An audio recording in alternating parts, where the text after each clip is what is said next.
friends, welcome to my YouTube channel Beginners Pathshala. So after the explanation of chapter Bholi and discussing the question answers, we are moving to the next chapter, Sermon at Banaras. So we are discussing with the theme. So what is the theme of the chapter? So in this story, the Sermon at Banaras is a story of an unfortunate woman, Kisa Gotami. जो ये story है Sarman at Banaras, story है एक unfortunate यानी कि अभागी महिला की जिनका नाम था Kisa Gotami. She had lost her only one child, जिनके एक अकेले बेटे की डेथ हो चुकी थी. In her grief she carried the dead body of her son from one place to another. और वो इतनी ज्यादा दुखी थी अपने बेटे की, अपने सन की डेथ होने के बाद कि वो उसकी डेड बॉडी को एक जगह से लेकर दूसरी जगह पर घूम रही थी. And after that, in the end, she came to Lord Buddha. और सबसे लास्ट में वो लॉर्ड बुद्धा के पास पहुंचती हैं. She needed the medicine that could cure her son. वो सिर्फ इतना चाहते थे कि उनको कोई मेडिसिन मिल जाए जिससे उनका बेटा वापस से अलाइव यानी कि वापस से वो जिंदा हो जाए. The Buddha asked her to bring him a handful of mustard seeds from a house where no one had lost a child, husband, parent or friend. तो जो लॉर्ड बुद्धा थे उन्होंने उनसे कहा कि उनको एक मुट्ठी मस्टर्ड के सीड लेकर आने हैं किसी ऐसे घर से जहां पर किसी के भी बच्चे की यानी कि किसी भी चाइल्ड की या फिर किसी के हस्बैंड की, पेरेंट की या फिर किसी फ्रेंड की उस घर में कभी कोई डेथ नहीं हुई हो. Kisa Gotami did not find a house where some beloved or had not died in it. Kisa Gotami ने बहुत ज्यादा सर्च किया बट उनको एक भी ऐसा घर या फिर एक भी ऐसी जगह नहीं मिली जहां पर किसी ना किसी की डेथ नहीं हुई थी. मीन्स हर घर में कभी ना कभी किसी की डेथ हुई थी.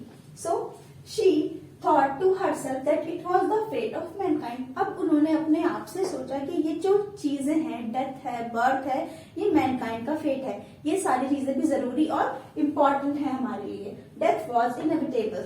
जो हमारी डेथ है उसको कोई नहीं रोक सकता, वो इनएविटेबल है यानी कि उसका होना भी बहुत जरूरी ही है. Nobody can avoid dying. कोई भी और कभी भी और कहीं भी हम उसको हम डाइंग से यानी कि मरने से हम लोग बच नहीं सकते हैं. अब जो चीज होनी ही है वो उसको कोई रोक नहीं सकता. इसका मतलब the world is afflicted with death यानी कि जो हमारा वर्ल्ड है इसमें बहुत सारे डेथ के जैसी और बहुत सारी प्रॉब्लम्स हैं. बहुत सारी इंजरीज हो जाती हैं जिनको हील करने में बहुत सारा टाइम लगता है और भी बहुत सारी यानी कि यातनाएं. तो यानी कि वर्ल्ड में बहुत सारी डेथ की जैसी और यातनाएं हैं. The wise one never grieve on death. जो बुद्धिमान लोग होते हैं वो डेथ होने के बाद कभी भी ग्रीव या अफसोस नहीं करते हैं. He who has overcome all soon become free from sorrow and be blessed. जो ऐसा बन जाता है जो डेथ और बर्थ की जो ये बीच का सिस्टम है, जो इन दोनों के बीच का डेस्टिनेशन है वो समझ जाता है, वो एक ऐसा इंसान होता है जो फ्री हो जाता है इन सारी चीजों से यानी कि ग्रीफ से या फिर बहुत सारे जो हमारी लाइफ में प्रॉब्लम्स हैं उन सभी से. So these are the multiple themes of the chapter sermon at Banaras. So after the theme of the chapter, children, moving to the summary, the Sermon at Banaras chapter. So it is like Gautam Buddha was born to a North Indian royal family as a prince and was named Siddharth Gautam. जो गौतम बुद्ध थे उनका जन्म जो था वो एक north Indian royal family में हुआ था और उनका जो नेम था वो सिद्धार्थ गौतम रखा गया.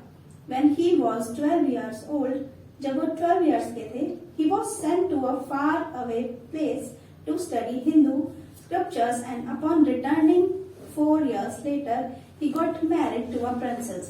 जब वो अराउंड 12 years के थे उनको घर से बहुत दूर भेज दिया गया हिंदू जो स्क्रिप्चर्स थे यानी कि हिंदू धर्म ग्रंथों की स्टडी करने के लिए. और उसके बाद जब 4 years के बाद वो वहां से वापस आए तो उनकी शादी एक प्रिंसेस के साथ करा दी गई. Soon they both had a son.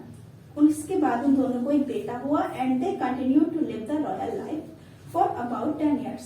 और उसके बाद वो कंटिन्यू 10 years तक अपनी रॉयल लाइफ को बहुत अच्छे से एंजॉय करते रहे. The royals were shielded from all the unpleasant experiences of the world until one day. जो दोनों थे उनको हर एक ऐसी चीज से जो कि अनप्लीजेंट थी वर्ल्ड में उनको सबसे दूर रखा गया. तब तक एक दिन क्या हुआ, on his way to hunt, जब वो शिकार कर वापस आ रहे थे, the prince meet a sick man. Prince को एक सिक मैन यानी कि बीमार आदमी मिला. उसके बाद एन एजेड मैन. फिर उसके बाद उन्होंने एक एजेड मैन को देखा जो बहुत ही बूढ़े बुजुर्ग थे. After that he has seen a funeral. उसके बाद उन्होंने एक फ्यूनरल देखा, प्रोसेशन एंड मॉन्क बेगिंग, और उस फ्यूनरल के बाद उन्होंने देखा एक मॉन्क जो कि भिक्षा मांग रहा था. These experiences acted as eye openers for him. इन सारे एक्सपीरियंसेस के बाद उनकी आंखें खुल गई.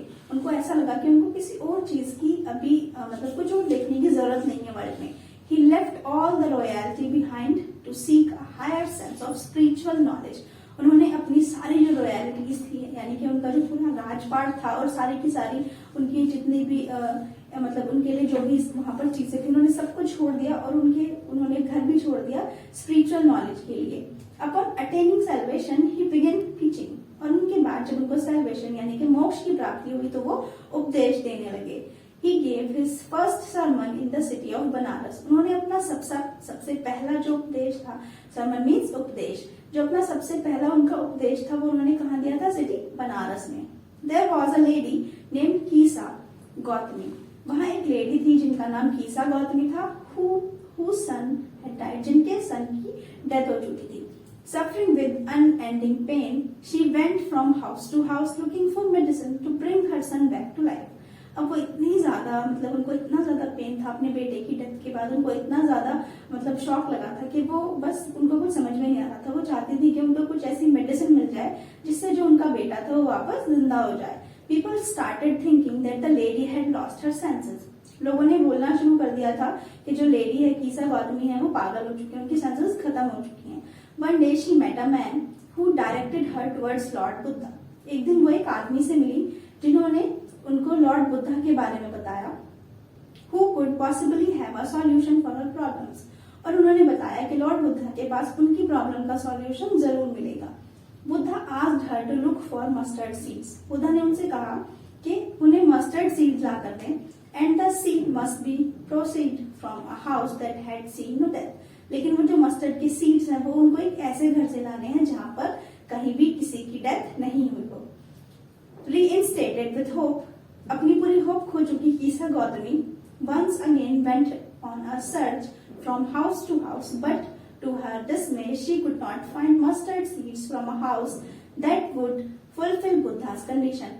अपनी पहले से ही सारी उम्मीदें खो चुकी कीसा गौतमी एक घर से दूसरे घर तक घूमती रही, लेकिन उनको कोई भी एक घर या फिर कोई भी एक जगह ऐसी नहीं मिली जो बुद्धा की जो कंडीशन थी उनको वो पूरा कर पाती. Disheartened, she sat at the edge of the road. उसके बाद बहुत निराश होने के बाद वो रोड के साइड में बैठ जाती है. Thus realizing how selfish she had been, उनको रियलाइज होता है कि कितनी ज्यादा सेल्फिश थी. She became conscious to the fact that men were mortal. अब वो इस चीज को जान चुकी थी जो मैन है वो मॉर्टल तो नहीं है, and no one could escape the cycle of life, और कोई जिंदगी से भाग भी नहीं सकता है. This was exactly what Buddha wanted her to understand. और ये सिर्फ वही एक चीज थी जो बुद्धा उनको समझाना चाहते थे कि मैन वर मॉर्टल, यानी कि जो इंसान है उनकी सिर्फ मतलब जो डेथ होती है उसके बाद बॉडी उनकी डिक्रीज हो जाती है, लेकिन जो उनका सोल है वो जिंदा रहता है, उसमें मॉर्टैलिटी होती है हमेशा के लिए. अकॉर्डिंग टू लॉर्ड बुद्धा के according feelings of grief and sorrow only increase man's pain. जो हमारी ये फीलिंग्स होती हैं ग्रीफ की या फिर सॉरो की, ये सिर्फ हमारे दुख को बढ़ाती है, यानी कि हमारे पेन को, हमारे सफरिंग्स को ही ज्यादा बुलंद कर देती हैं. डिटेरियोरेशन इज डेथ, और जो डेथ है वो तो होनी ही है. Therefore, a wise person fully aware about nature's functioning must not grieve at something bound to happen, and only then he can be happy and blessed. तो जो नेचर का फंक्शन है हमें उसके अकॉर्डिंग चलना चाहिए, और जो चीजें होती रहती हैं उनको पॉजिटिव वे में लेना चाहिए. So after summary of the chapter, let's move to the moral of the chapter. So moral of the chapter is that in this chapter, Lord Buddha explains the reality of the life that is common to all. Means इस chapter में Lord Buddha ने explain किया है life की एक ऐसी reality को जो कि हम सबके लिए बिल्कुल सेम है, सबके लिए कॉमन है. Kisa Gotami realized her mistake that is common to all. जैसा एज ए कीसा गौतमी ने लास्ट में रियलाइज किया कि जो डेथ है वो इटर्नल है और सबके लिए बिल्कुल कॉमन है, हम सबके लिए सेम है, हम सबकी डेथ एक ना एक दिन होनी ही है. So this is the moral story of the chapter sermon at Banaras. Now children, it's your turn to answer in comment box that what lesson do you learn from the chapter sermon at Banaras. And thank you for watching.